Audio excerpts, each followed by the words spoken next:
Yun pala mga katropa, mayroong nagpadala sa atin ng EBS module from Ilocos. Pinadala niya lang yung kanyang EBS module dahil naka always on indicator tapos walang speedometer.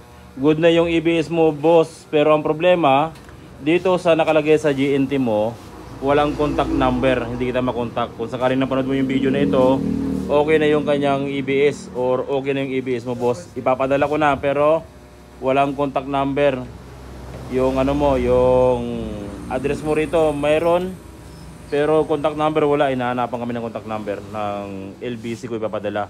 Tapos dito NMAX version 2 naka ano to, anong sira ng EBS niya? Naka EBS indicator pero may speed meter. So galing si boss sa Ordaneta, dumayo sa atin.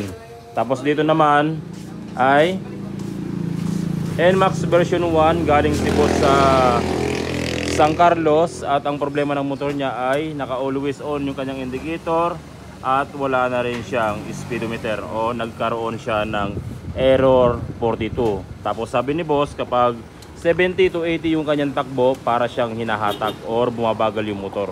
Hindi na siya nagre-response. Epekto yun mga katropa ng pag walang speedometer ang inyong motor at naapektuhan na or nasira na ang inyong EBS ay magkakaroon siya ng error 42. Once na nagkaroon ng error 42 ang inyong NMAX B1, NMAX B2 ay hindi na siya hahatak or hindi natatakbo ng 60, 70, 80, magkakaroon na siya ng palyado. Kaya ang solusyon doon, aayusin ang inyong EBS module, i-repair natin para magkaroon siya ng speedometer at mawala yung kanyang always on indicator.